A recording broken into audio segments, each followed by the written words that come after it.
મારું નામ ડૉક્ટર મનોજ સોલંકી છે ને હું ઉના સિવિલ હોસ્પિટલમાં આજે હમણાં ચાર્જ ઉપર છું, અધિક્ષક તરીકેના ચાર્જ ઉપર છું. બરાબર. મનોજ સાહેબ, ગઈકાલે હોસ્પિટલ પરિષદમાં કૃત્યો ઘૂસી ગયો તો શું રહેશે? એટલે એ આ બનાવ છે એ 1 તારીખનો છે, આપણે સોમવારનો, ને 7:45ની આજુબાજુનો બનાવ છે. બરાબર. એટલે એ ખૂંટિયા બાંધતા બાંધતા આ બાજુ આવતા હતા. અમારા સિક્યુરિટી ગાર્ડે એને કાઢવાની બી કોશિશ કરી, પરંતુ પછી દોડીને અંદર જતા રહ્યા. એટલે એ અંદર જઈને પાછો આંટો મારીને 15-20 સેકન્ડમાં આંટો મારીને રિટર્ન આવી ગયો ને કોઈ જાનહાની કે નુકસાની એમાં કોઈ થયેલ નથી. હોસ્પિટલ પરિષદમાં તો ઠીક, પણ હોસ્પિટલની અંદર પણ કૃત્યો ઘડી ગયો તો કોઈ જાનહાનિ થાય તેની જવાબદારી કોની?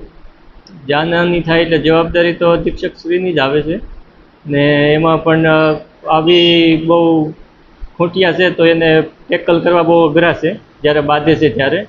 બરાબર. એટલે સિક્યુરિટીવાળાએ ટ્રાય બી ઘણી કરી હતી કે ભાઈ કોઈ જાનહાની ના થાય ને નિરાતે બહાર ગેટની બહાર જતા રહે.